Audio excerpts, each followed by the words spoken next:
Everyone, welcome to my channel all about biology and this is Jyoti Verma.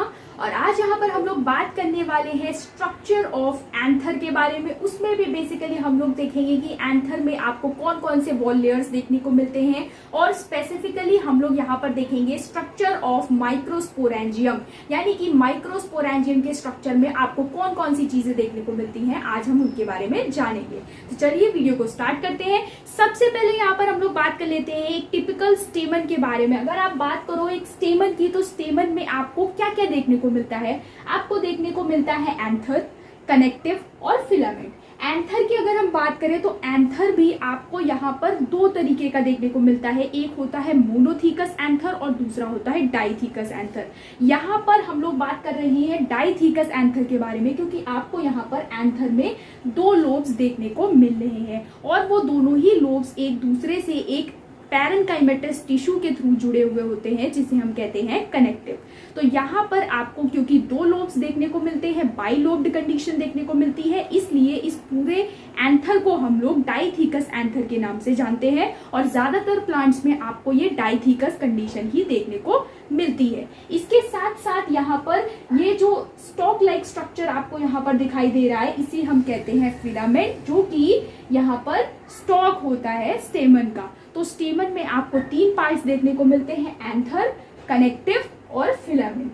इसके साथ साथ यहाँ पर हम लोग एक कंसेप्ट और देख लेते हैं। जो स्टेमन है, स्टेमन को माना जाता है कि ये माइक्रोस्पोरोफिल के इक्विवेलेंट है। तो stamens are interpreted as they are equivalent to a microsporophyll, modified microsporophyll. Microsporophyll का कंसेप्ट आपने पीछे देखा हुआ होगा टेरिडोफाइट्स और जिम्नोस्पर्म्स के केस में, जहां पर लीफ मॉडिफाई हो जाती है एक माइक्रोस्पोरोफिल में, जिसमें कि माइक्रोस्पोरेंजिया प्रेजेंट होते हैं।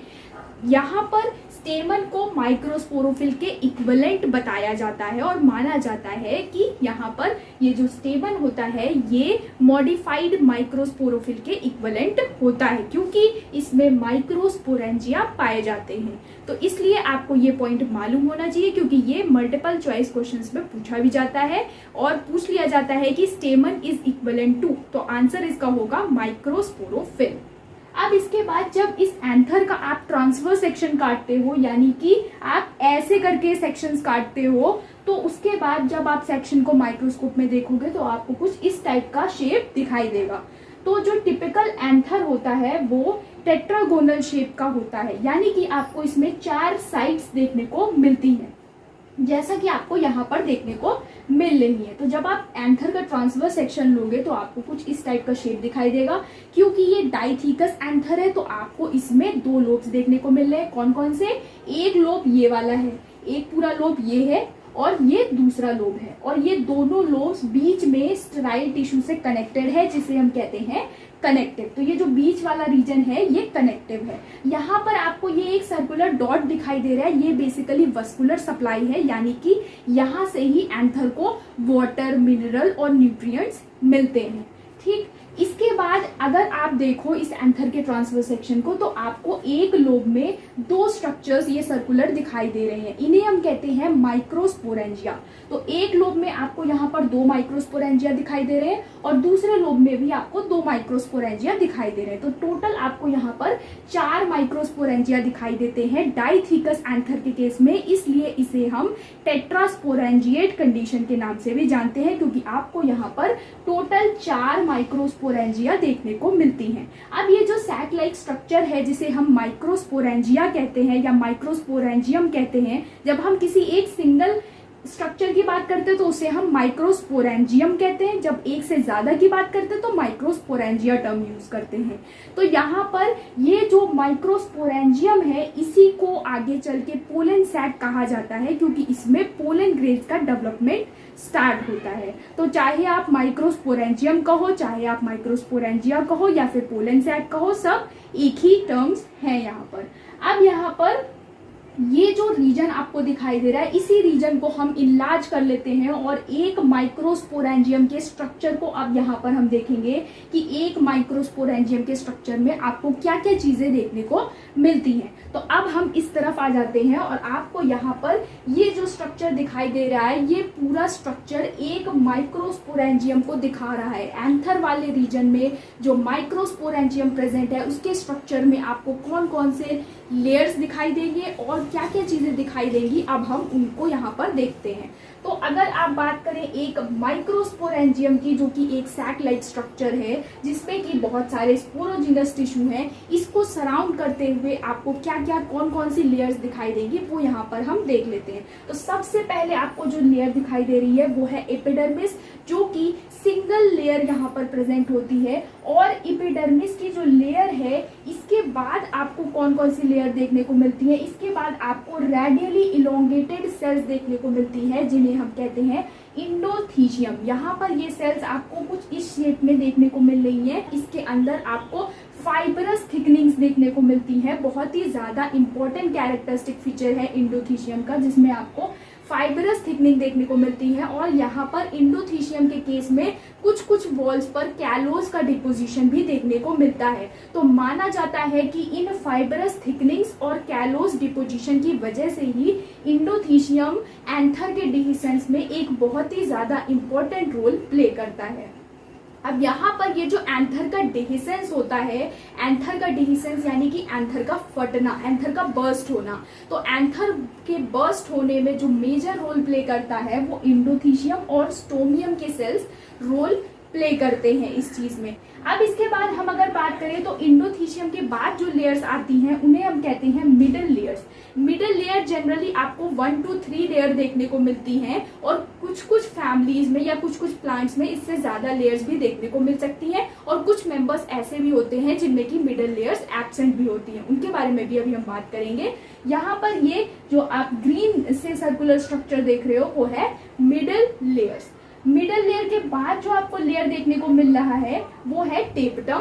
और टेपटम जनरली डिप्लॉयड कंडीशन में होता है, बट आगे चलकर फर्दर डिवीजन कर ये आपको पॉलीप्लॉयड और मल्टी न्यूक्लिएट कंडीशन में भी देखने को मिल सकता है। तो यहाँ पर ये आता है टेपटम। और टेपटम की अगर हम बात करें तो टेपटम का मेन फंक्शन होता है न्यूट्रिशन प्रोवाइड करना। यहाँ पर सेंटर में जो स्पोरोजिनस टिश्यू है उनको सारा न्यूट्रिशन मिलता है टेपटम की सेल्स से। इसके अलावा टेपटम का और भी बहुत सारे इंपॉर्टेंट फीचर्स है, जैसे कि स्पोरोपोलिन का फॉर्मेशन, पोलन किट का फॉर्मेशन और कैलेज एंजाइम का सेक्रेशन। इन सबको अभी हम देखेंगे डिटेल में, लेकिन जनरल यहाँ पर हम टेपटम के बारे में अगर बताएं तो टेपटम एक बहुत ही ज्यादा इंपॉर्टेंट लेयर है जिसका बहुत सारे इंपॉर्टेंट रोल्स भी हैं। अब यहाँ पर जो सेंटर वाला रीजन है, माइक्रोस्पोरेंजियम वाला जो रीजन है, जो कि पोलन सैक है जिसमें बहुत सारे सेल्स प्रेजेंट है। पोलन सैक तो इसे हम बाद में कहते हैं जब पोलन ग्रेन डेवलप हो जाते हैं, उससे पहले हम इसे माइक्रोस्पोरेंजियम ही कहते हैं। तो जो माइक्रोस्पोरेंजियम है जिसमें कि स्पोरोजिनस टिश्यू फिल्ड है। अब ये क्या होता है, ये जो स्पोरोजिनस टिश्यू है इसमें या तो थोड़ी बहुत माइटोसिस होगी या फिर इसके कुछ cells directly microspore mother cell की तरह फंक्शन करने लगेंगे और उसके बाद इस माइक्रोस्पोर मदर सेल में क्या होता है, मियोसिस होती है, जिससे कि 4 माइक्रोस्पोर्स बनते हैं जो कि हैप्लॉइड होते हैं और वो चारों माइक्रोस्पोर्स एक दूसरे से जुड़े हुए होते हैं by means of callose wall और उस पूरे स्ट्रक्चर को हम माइक्रोस्पोर टेट्राड के नाम से जानते हैं। ये बातें हम लोग अपने पिछले वीडियो में डिस्कस भी कर चुके हैं डिटेल में, तो यहाँ पर हम उस चीज को नहीं डिस्कस कर रहे हैं डिटेल में। यहाँ पर हमने आपको शॉर्ट में ही सारी चीजें बता दी हैं। डिटेल में आप हमारा माइक्रोस्पोरोजेनेसिस वाला वीडियो देख लीजिएगा तो आपको सारी चीजें क्लियर हो जाएंगी कि कैसे कौन सी वॉल लेयर बनी और किस तरीके से स्पोरोजिनस टिश्यू बना है। अब इसके बाद यहाँ पर आप पूरा ये स्ट्रक्चर देख सकते हो, माइक्रोस्पोरेंजियम और माइक्रोस्पोरेंजियम को सराउंड करते हुए सारी वॉल लेयर्स यहाँ पर प्रेजेंट है। इन्हें हम एंथर की वॉल भी कह सकते हैं क्योंकि ये एंथर का ही एक पार्ट है, या फिर इसे हम माइक्रोस्पोरेंजियम के स्ट्रक्चर का पार्ट भी बता सकते हैं क्योंकि ये लेयर्स माइक्रोस्पोरेंजियम को सराउंड करती हैं। तो यहाँ पर अब हम इन सारी लेयर्स को देख लेते हैं एक एक करके और इनका स्ट्रक्चर और फंक्शन हम यहाँ पर डिटेल में देखेंगे। अब यहाँ पर हम बात कर लेते हैं कि जो माइक्रोस्पोरेंजियम का स्ट्रक्चर है उसमें माइक्रोस्पोरेंजियम कौन कौन सी वॉल लेयर से सराउंडेड है। तो यहाँ पर जो सबसे पहले आउटर मोस्ट लेयर आती है वो है एपिडर्मिस, और जो एपिडर्मिस है it is the outermost protective single layer. ये outermost protective single layer होती है और इसमें आपको एंटी क्लीनर डिविजन्स देखने को मिलते हैं, यानी कि perpendicular to the plane of cell divisions देखने को मिलते हैं, जिसकी वजह से आपको पूरी एक सिंगल लेयर यहाँ पर देखने को मिलती है। इसके अलावा सेकेंड पॉइंट जो है वो ये है, it is not formed from the archesporial cells. ये जो एपिडर्मिस होता है ये आर्किस्पोरियल सेल से नहीं बना हुआ है। जैसा कि हमने आपको माइक्रोस्पोरोजेनेसिस वाले वीडियो में बताया भी था कि वहां पर जो वॉल लेयर्स बन रहे थे उसमें एंडोथीशियम, मिडिल लेयर और टेपटम ही बन रहा था। एपिडर्मिस पहले से ही बना हुआ स्ट्रक्चर है, तो एपिडर्मिस आर्किस्पोरियल ओरिजिन का नहीं है, ये बात ध्यान रखिएगा, बहुत इंपॉर्टेंट है। So it is not archesporial in origin. इसके अलावा जो हमारा थर्ड पॉइंट है वो ये है कि इन आर्सियोथोबियम fibrous thickenings are present in the epidermis, और उस केस में हम इसे एक्सोथीशियम कहते हैं। यानी कि आर्सियोथोबियम के केस में जो एपिडर्मिस होता है, ये जो एपिडर्मिस है इसमें फाइबरस थिकनिंग्स पाई जाती हैं, जिसकी वजह से इस एपिडर्मिस को एक्सोथीशियम कहा जाता है आर्सियोथोबियम के केस में। ये जो आर्सियोथोबियम है इसके बारे में हमने आपको माइक्रोस्पोरोजेनेसिस वाले वीडियो में भी बताया था कि इसमें आपको मोनोस्पोरेंजिएट कंडीशन देखने को मिलती है, यानी कि इसमें सिर्फ एक ही माइक्रोस्पोरेंजियम प्रेजेंट होता है, और इसे हम डॉर्फ मिसल्टो के नाम से भी जानते हैं। ये एक पैरासिटिक प्लांट है और इसके साथ साथ इसके एपिडर्मिस में फाइबरस थिकनिंग्स प्रेजेंट होती हैं, जिसे हम एक्सोथीशियम के नाम से जानते हैं। तो ये एपिडर्मिस से रिलेटेड इंपॉर्टेंट पॉइंट्स हैं। अब हम लोग बात कर लेते हैं हमारे सेकेंड लेयर की, जो कि है एंडोथीशियम। एंडोथीशियम को हम लोग फाइबरस लेयर के नाम से भी जानते हैं, इसके साथ साथ हम इसे सब एपिडर्मल लेयर भी कह सकते हैं। इसे हम फाइबरस लेयर इसलिए कहते हैं क्योंकि इसके सेल्स को आप ध्यान से देखिए, इसके जो सेल्स हैं इसमें आपको फाइबरस थिकनिंग्स देखने को मिल रही है। ये जो लाइनिंग आप देख रहे हो ये फाइबरस थिकनिंग्स है, और इसी वजह से एंडोथीशियम की लेयर को हम लोग फाइबरस लेयर के नाम से भी जानते हैं। इसके साथ साथ इस लेयर को हम सब एपिडर्मल लेयर क्यों कहते हैं, क्योंकि ये लेयर आपको एपिडर्मिस के जस्ट नीचे देखने को मिलती है, इसीलिए इस लेयर को सब एपिडर्मल लेयर भी कहा जाता है। अब हम बात कर लेते हैं यहाँ पर एंडोथीशियम की सेल्स के बारे में। तो ये जो एंडोथीशियम की सेल्स होती है ये बहुत ही ज्यादा खास होती है, क्योंकि इनकी जो आउटर वॉल होती है, बाहरी जो वॉल होती है, ये बहुत ही ज्यादा थिन होती है, लेकिन इनकी इनर वॉल और इनकी रेडियल वॉल थिक होती है। इनकी इनर वॉल इसलिए थिक होती है क्योंकि उसमें आपको फाइबरस थिकनिंग्स देखने को मिलती है जो कि अल्फा सेलुलोज की बनी हुई होती है, और इनकी रेडियल वॉल इसलिए थिक होती है क्योंकि वहां पर कभी कभी आपको कैलोज डिपोजिशन देखने को मिलता है। तो एंडोथीशियम की सेल्स के बारे में ये बहुत ही ज्यादा खास बात है कि इनकी जो आउटर वॉल है वो बहुत थिन है, बट इनकी इनर और इनकी रेडियल वॉल जो है वो थिक है, और इसी नेचर की वजह से एंडोथीशियम बहुत इंपॉर्टेंट रोल प्ले करता है एंथर के डिहिसेंस में, क्योंकि इसके सेल वॉल में आपको ये जो वेरिएशंस देखने को मिल रहे हैं ना, यही एक बहुत इंपॉर्टेंट रोल प्ले करते हैं एंथर के डिहिसेंस में। इसके साथ साथ अगर हम यहाँ पर बात करें फाइबरस थिकनिंग्स की, तो ये फाइबरस थिकनिंग्स भी आपको अलग अलग प्लांट्स में अलग अलग टाइप्स की देखने को मिल सकती हैं। जैसे कि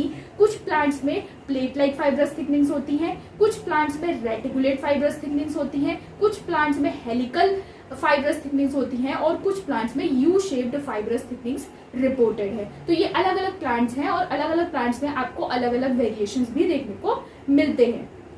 इसके साथ साथ यहाँ पर हम बात कर लेते हैं, ये जो फाइबरस थिकनिंग्स है ये भी आपको कुछ ऐसे मेंबर्स भी हैं जिनमें कि एंडोथीशियम के सेल्स में फाइबरस थिकनिंग्स एब्सेंट होती है, तो उसके बारे में भी अभी हम बात करेंगे। अब यहाँ पर हम एंडोथीशियम के पॉइंट्स को देख लेते हैं। ये वही सारे पॉइंट्स हैं जो अभी हमने आपको बताए। एंडोथीशियम जिसे हम फाइबरस लेयर भी कहते हैं और इसे हम सब एपिडर्मल लेयर भी कह सकते हैं। इसके साथ साथ ये लेयर एपिडर्मिस के नीचे पाई जाती है और ये सिंगल लेयर्ड होती है। और इसके अलावा ये जो एंडोथीशियम की सेल्स होती है ये किस चीज से बनी है, रेडियली इलोंगेटेड सेल से बनी है, जिसमें कि फाइबरस थिकनिंग्स प्रेजेंट होती हैं, जो कि किस चीज की बनी है, अल्फा सेलुलोज की। बहुत इंपॉर्टेंट पॉइंट है ये, और ये एमसीक्यू में पूछा भी जाता है, टीजीटी पीजीटी एग्जाम्स में ये पॉइंट पूछा भी गया था कि एंडोथीशियम में जो फाइबरस थिकनिंग्स होती हैं ये किस चीज की बनी हुई होती है। तो ये जो फाइबरस थिकनिंग्स होती हैं ये अल्फा सेलुलोज की बनी हुई होती है। और इसके साथ साथ यहाँ पर जो एंडोथीशियम की रेडियल वॉल्स होती है उसमें आपको कैलोज बैंड्स देखने को मिलते हैं। और माना जाता है कि इन फाइब्रस थिकनिंग्स और कैलोस बैंड्स की वजह से ही इंडोथीशियम में हाइग्रोस्कोपिक नेचर होता है और ये एक बहुत इंपॉर्टेंट रोल प्ले करता है एंथर के डिहिसेंस में।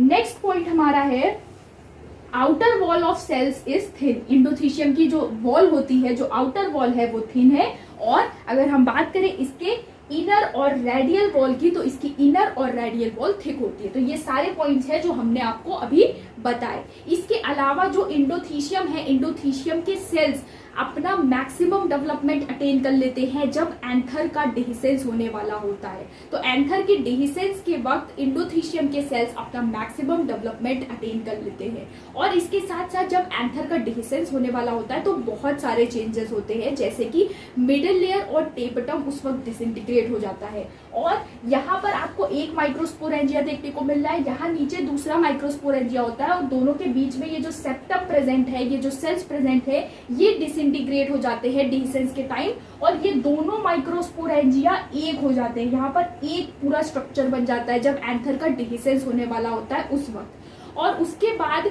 होता क्या है, बहुत सारी चीजें होती है उस वक्त।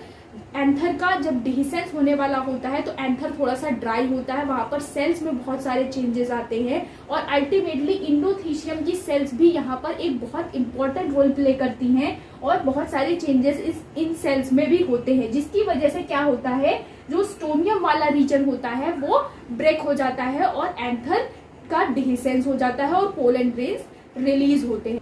अब यहाँ पर हम बात कर लेते हैं इंडोथीशियम से रिलेटेड बाकी के पॉइंट्स की। तो जैसा कि हमने आपको पहले भी बताया कि the cells of endothecium attains maximum development during the dehiscence, यानी कि डिहिसेंस के वक्त तक इंडोथीशियम के सेल्स अपना प्रॉपर डेवलपमेंट अटेन कर लेते हैं, यानी कि इस वक्त तक इंडोथीशियम की सेल्स में फाइब्रस थिकनिंग्स डेवलप हो चुकी होती हैं और कैलोस बैंड्स भी डेवलप हो चुके होते हैं। इसके साथ साथ हमने आपको बताया कि जो इंडोथीशियम की सेल्स होती हैं इसमें आपको अलग अलग टाइप्स की फाइब्रस थिकनिंग्स और कैलोस बैंड्स देखने को मिलते हैं। बट कुछ प्लांट्स ऐसे भी होते हैं जिनके केस में ये जो फाइब्रस थिकनिंग्स होती हैं ये एब्सेंट होती हैं, तो उन प्लांट्स को भी हम यहाँ पर देख लेते हैं। तो माना जाता है कि जो फाइब्रस थिकनिंग्स है और जो कैलोस बैंड्स हैं ये स्टोमियम वाले रीजन में एब्सेंट होते हैं। जैसा कि हमने आपको पहले भी बता रखा है कि ये जो स्टोमियम रीजन है यहाँ से ही डिहिसेंस होता है मोस्टली। कुछ प्लांट्स में कुछ अलग रीजन से भी डिहिसेंस होता है, डिहिसेंस के भी अलग अलग टाइप्स होते हैं, बट जनरली जहां पर स्टोमियम वाला रीजन होता है मोस्टली वहां से ही एंथर का डिहिसेंस होता है। और इस स्टोमियम वाले रीजन में अगर इंडोथीशियम के सेल्स पाए जा रहे हैं, अगर प्रेजेंट है, तो वहां पर फाइब्रस थिकनिंग्स और कैलोस बैंड्स प्रेजेंट नहीं होते हैं, जैसा कि आप यहाँ पर देख सकते हो। इसके साथ साथ कुछ ऐसे भी प्लांट्स हैं जिनके केस में ये फाइब्रस थिकनिंग्स और कैलोस बैंड्स एब्सेंट होते हैं। उनमें आप यहाँ पर देख सकते हो in some members of Hydrocharitaceae and in some cleistogamous forms, यानी कि ये जो हाइड्रोकैरिटेसी फैमिली है इसके मेंबर्स में जो इंडोथीशियम के सेल्स होते हैं उसमें आपको फाइब्रस थिकनिंग्स और कैलोस बैंड्स देखने को नहीं मिलते हैं। और ज्यादातर ये जो हाइड्रोकैरिटेसी फैमिली है इसमें हाइड्रोफाइट्स आते हैं। इसके साथ साथ कुछ ऐसे प्लांट्स जिसमें कि क्लिस्टोगैमस फ्लावर होता है उनके केस में भी आपको इंडोथीशियम में फाइब्रस थिकनिंग्स और कैलोस बैंड्स देखने को नहीं मिलते हैं। क्लिस्टोगैमस फ्लावर बेसिकली ऐसे फ्लावर्स होते हैं जो कि ओपन नहीं होते हैं, तो इनके केस में भी आपको इंडोथीशियम में फाइब्रस थिकनिंग्स देखने को नहीं मिलती है। तो ये यहाँ पर इंडोथीशियम से रिलेटेड इंपॉर्टेंट पॉइंट्स थे। इसके साथ साथ यहाँ पर हम लोग फंक्शन देख लेते हैं इंडोथीशियम का, जो कि है डिहिसेंस ऑफ एंथर। जैसा कि हम पहले डिस्कस कर चुके हैं कि ये जो इंडोथीशियम की सेल्स हैं, क्योंकि इनमें फाइब्रस थिकनिंग्स और कैलोस बैंड प्रेजेंट होते हैं, इसलिए ये हाइड्रोस्कोपिक नेचर की सेल्स होती हैं और इसी वजह से इन सेल्स में बहुत सारे वेरिएशंस होते हैं एंथर के डिहिसेंस के वक्त, और इसीलिए ये सेल बहुत इंपॉर्टेंट रोल प्ले करती हैं एंथर के डिहिसेंस में।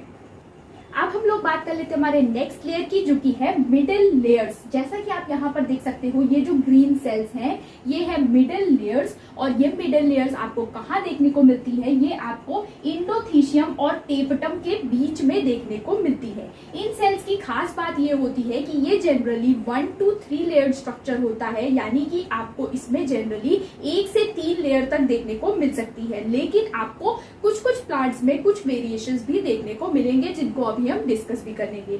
इसके साथ साथ जो ये मिडल लेयर की सेल्स होती है ये पैरेन्काइमेटस नेचर की होती है और इनकी खास बात ये होती है कि ये फूड को स्टोर करने का काम करती है। इसको माना जाता है कि ये फूड को स्टोर करती है। So these are regarded as the storage centre for starch and other reserves. और ये जो सेल्स होती है मिडल लेयर की ये इफिमेरल नेचर की होती है, यानी कि ये बहुत ही ज्यादा शॉर्ट लिव्ड होती है। होता बेसिकली क्या है, ये जो मिडल लेयर की सेल्स होती है ये स्टार्च और दूसरे फूड मटेरियल को स्टोर करती हैं। उसके बाद क्या होता है, जब यहाँ पर पोलन मदर सेल्स या जो स्पोरोजिनस टिश्यू है उसका डेवलपमेंट यहाँ पर स्टार्ट हो जाता है, तो ये जो मिडल लेयर्स है ये यहाँ पर जो फूड मटेरियल और जो न्यूट्रिएंट्स है उसको टेपटम तक पहुंचाती है और फिर टेपटम क्या करता है, उसी फूड मटेरियल और न्यूट्रिएंट को डेवलपिंग जो टिश्यू है स्पोरोजिनस टिश्यू या जो डेवलपिंग पोलन मदर सेल्स है उनको प्रोवाइड करने का काम करता है। और जैसे ही ये मिडल लेयर अपना फूड मटेरियल टेपटम को दे देती है ये मिडल लेयर डिसइंटीग्रेट हो जाती है, यानी कि इसीलिए हम इन्हें इफिमेरल कहते हैं और इसीलिए ये शॉर्ट लिव्ड होती है, यानी कि ये फूड मटेरियल को स्टोर करती है। उसके बाद जब यहाँ पर डेवलपमेंट स्टार्ट हो जाता है तो ये मिडल लेयर अपना फूड मटेरियल और न्यूट्रिशन टेपटम को दे देती है और खुद डिसइंटीग्रेट हो जाती है। इसके बाद ये जो टेपटम है ये भी सारा फूड मटेरियल और न्यूट्रिशन यहाँ पर डेवलपिंग स्पोरोजिनस टिश्यू या डेवलपिंग पोलन मदर सेल्स को प्रोवाइड करता है और अल्टीमेटली फिर बाद में जाकर टेपटम की सेल्स भी डिसइंटीग्रेट हो जाती है। तो इसीलिए जो मैच्योर एंथर होता है जिसमें कि पोलन ग्रेन्स डेवलप हो चुके होते हैं उसमें आपको मिडल लेयर और टेपटम देखने को नहीं मिलता है, क्योंकि मिडल लेयर और टेपटम डिसइंटीग्रेट हो चुका होता है, क्योंकि यही दो लेयर्स ऐसी है जो कि यहाँ पर अपना योगदान दे रही है, न्यूट्रिएंट्स प्रोवाइड करती हैं। मिडल लेयर यहाँ पर फूड को स्टोर कर रहा है और फिर वो फूड मटेरियल या जो न्यूट्रिशन है वो टेपटम तक जाता है और टेपटम उस न्यूट्रिएंट्स को डेवलपिंग सेल्स तक प्रोवाइड करा रहा है। तो इसीलिए ये दोनों सेल्स आपको मैच्योर एंथर में देखने को नहीं मिलते, क्योंकि ये अपना काम कर कर डिसइंटीग्रेट हो जाते हैं। मैच्योर एंथर में आपको सिर्फ दो लेयर्स देखने को मिलते हैं जो कि है एपिडर्मिस और इंडोथीशियम, और इसके साथ साथ मैच्योर एंथर में आपको पोलन ग्रेन्स देखने को मिलते हैं। अब यहाँ पर हम लोग मिडिल लेयर से रिलेटेड कुछ पॉइंट्स को देख लेते हैं। तो ये जो मिडिल लेयर है it is usually 1 to 3 layer structure, जैसा कि हमने आपको बताया। इसके साथ साथ आपको 3 to 4 लेयर्स देखने को मिल सकते हैं होलोप्टीलिया में, या फिर आपको 2 लेयर्स देखने को मिल सकते हैं रेननकुलस में। ये रेफरेंस आपको मिलेगा जो बुक है embryology of angiosperms by P Maheshwari, उसमें आपको ये चीजें देखने को मिल जाएंगी। इसके साथ साथ जैसा कि हमने आपको बताया कि जो मिडल लेयर है, middle layers are present between endothecium and tapetum. It consist of parenchymatous cells which are ephemeral और शॉर्ट लिव्ड, जैसा कि हमने आपको बताया। एब्सेंट इन मैच्योर एंथर, जो मिडल लेयर है वो आपको मैच्योर एंथर में देखने को नहीं मिलेगी। और इसके साथ साथ ये कहाँ पर एब्सेंट होती है, मिडल लेयर फैमिली नाजाडेसी के मेंबर्स में एब्सेंट होती है, और इसके साथ साथ फैमिली लिम्नेसी के मेंबर्स में भी आपको मिडल लेयर देखने को नहीं मिलेगी। तो ये थोड़ा सा इंपॉर्टेंट पॉइंट है यहाँ पर। अब बात कर लेते हैं यहाँ पर मिडिल लेयर के फंक्शन की। तो फंक्शन बेसिकली है these are the storage centres for starch and other reserves, जैसा कि हमने आपको बताया अभी। अब हम लोग बात कर लेते हैं हमारे लास्ट लेयर की, जो कि है टेपटम। जैसा कि आप देख सकते हो यहाँ पर जो आपको ब्लू कलर से सेल्स दिखाई दे रहे हैं ये है टेपटम, और ये इनरमोस्ट लेयर है जैसा कि आपको दिखाई ही दे रहा है। और ये लेयर आपको मिडल लेयर्स और स्पोरोजिनस टिश्यू के बीच में देखने को मिलती है, जैसा कि आप यहाँ पर देख सकते हो। सेंटर में स्पोरोजिनस टिश्यू है और इसको सराउंड करते हुए टेपटम की सेल्स है, और बाहर की तरफ मिडल लेयर्स प्रेजेंट है। तो ये क्वेश्चन पूछा भी जाता है कि जो टेपटम है वो आपको किन दोनों सेल्स के बीच में देखने को मिलता है। तो आपको मिडल लेयर और स्पोरोजिनस टिश्यू के बीच में टेपटम देखने को मिलता है। टेपटम की अगर हम बात करें तो इसके सेल्स में आपको बहुत सारी खास चीजें देखने को मिलेंगी, वो भी अभी हम यहाँ पर देखेंगे। तो टेपटम के बारे में अगर हम देखें तो ये है innermost layer. It extends between the middle layers and the sporogenous tissue, जैसा कि हमने आपको बताया। टेपटम की सेल्स अपना मैक्सिमम डेवलपमेंट अटेन कर लेती है टेट्राड स्टेज तक। जो माइक्रोस्पोरोजेनेसिस की टेट्राड स्टेज होती है, यानी कि जिसमें माइक्रोस्पोर टेट्राड बनता है, वहां तक आकर टेपटम की सेल्स अपना मैक्सिमम डेवलपमेंट अटेन कर चुकी होती है। यानी कि उस वक्त जो टेपटम की सेल्स है वो पूरी तरीके से डेवलप हो चुकी होती हैं। इसके बाद ये जो टेपटम है ये जनरली सिंगल लेयर्ड होता है, बट आपको कुछ प्लांट्स में कुछ वेरिएशंस देखने को मिल सकते हैं। इसके साथ साथ all the food materials passes through the tapetum to the sporogenous tissue. जैसा कि हमने आपको बताया कि ये जो टेपटम का लेयर है ये बहुत ही ज्यादा इंपॉर्टेंट लेयर है, क्योंकि ये पूरा लेयर स्पोरोजीनस टिश्यू को सराउंड करता है। तो होता क्या है, जितना भी न्यूट्रिशन है या जो फूड मटेरियल है जो कि मिडल लेयर में स्टोर्ड है वो मिडल लेयर से टेपटम तक जाता है और फिर टेपटम से होकर वो न्यूट्रिशन सीधे स्पोरोजीनस टिश्यू तक जाता है। तो यहाँ पर बेसिकली होता क्या है, here the tapetum absorbs the nutrients from the middle layer and ultimately it provides those nutrients to the developing microspore mother cells to form microspores.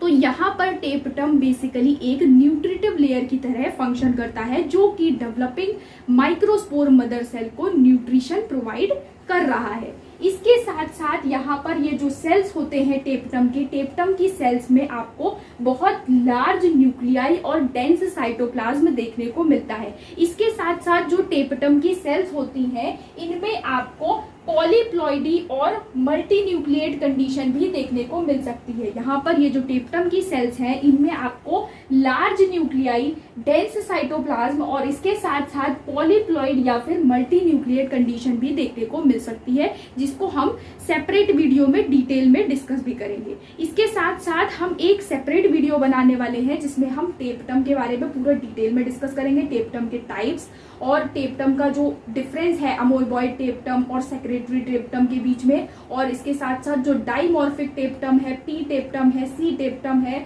और टेपटम के फंक्शंस हैं, उन सब को हम पूरा एक डिटेल में सेपरेट वीडियो में डिस्कस करेंगे, क्योंकि वो थोड़ा सा बड़ा टॉपिक है और उसको हम नोट्स के बेसिस पर उस वीडियो को बनाएंगे ताकि आप उस वीडियो को देखो तो आपको आइडिया लगे कि आपको टेपटम के बारे में अगर शॉर्ट नोट लिखना है तो आप किस तरीके से अपने आंसर को फ्रेम कर सकते हो। तो वो उसको हम अलग वीडियो में डिस्कस करेंगे। इसके साथ अभी हम थोड़े से यहाँ पर जो टेपटम के फंक्शंस हैं उनको भी देख लेते हैं।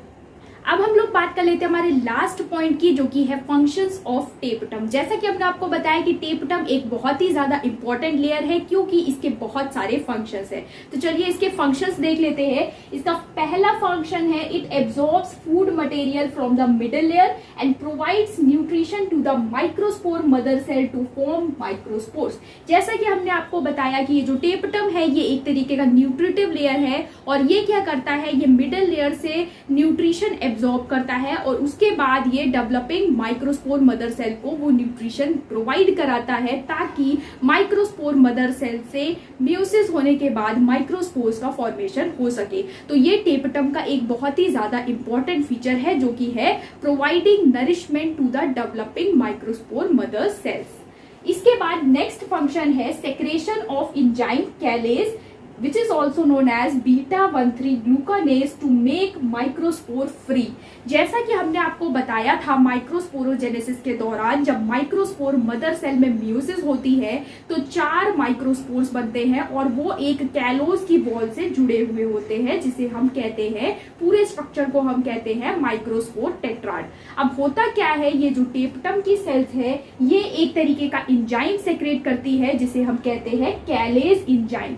ये कैलेज एंजाइम क्या करता है, जो कैलोज की वॉल होती है माइक्रोस्पोर टेट्राड के चारों ओर, उस कैलोज वॉल को ये कैलेज एंजाइम तोड़ देता है, जिसकी वजह से जो माइक्रोस्पोर्स थे जो जुड़े हुए थे एक साथ टेट्राड के फॉर्म में, वो माइक्रोस्पोर्स अब एक दूसरे से सेपरेट हो जाते हैं। तो ये इसका एक इंपॉर्टेंट फीचर है। इसके बाद है tapetum is involve in biosynthesis and secretion of sporopollenin for exine wall formation. ये जो टेपटम है ये एक बहुत ही इंपॉर्टेंट रोल प्ले करता है स्पोरोपोलिनिन के बायोसिंथेसिस और सेक्रेशन में, जो कि एक्साइन वॉल का एक इंपॉर्टेंट कंपोनेंट है।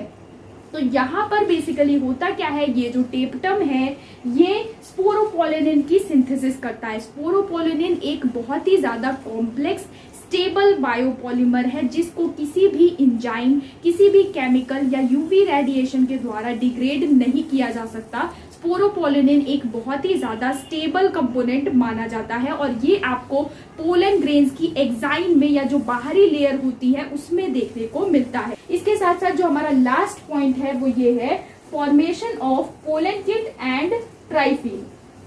पोलन किट की अगर हम बात करें तो पोलन किट बेसिकली एक स्टिकी ऑयली लेयर है जो कि पोलन ग्रेन के चारों ओर आपको देखने को मिलती है, और ये लेयर हेल्प करती है इंसेक्ट पॉलिनेशन में, यानी कि ऐसे पोलन ग्रेन जिसमें कि इंसेक्ट का रोल है पॉलिनेशन में, वहां पर उन पोलन ग्रेन्स पर आपको पोलन किट देखने को मिलती है। पोलन किट बेसिकली कैरोटिनॉइड से बनी हुई होती है। बहुत ही ज्यादा इंपॉर्टेंट पॉइंट है ये कि जो पोलन किट है वो कैरोटिनॉइड की बनी हुई होती है, और ये पोलन ग्रेन के चारों ओर मौजूद एक स्टिकी ऑयली लेयर होती है जो कि इंसेक्ट्स की बॉडी पर अटैच हो जाती है या स्टिक हो जाती है, जिससे कि ये पॉलिनेशन में हेल्प करती है। इसके अलावा ये इसका बहुत ज्यादा इंपॉर्टेंट रोल है, ये पोलन ग्रेन को भी प्रोटेक्ट करने का काम करती है यूवी रेडिएशन से और दूसरी चीजों से। और इसके साथ साथ ये जो पोलन किट है, क्योंकि ये पोलन की आउटर वॉल पे एक स्टिकी लेयर की तरह है, तो ये जाकर जो स्टिग्मा है, जो कि पिस्टल का पार्ट है या जो गाइनोशियम का पार्ट है, स्टिग्मा पर ये जाकर स्टिक हो जाती है ताकि पोलन ग्रेन वहां पर स्टिग्मा सरफेस पर टिक सके।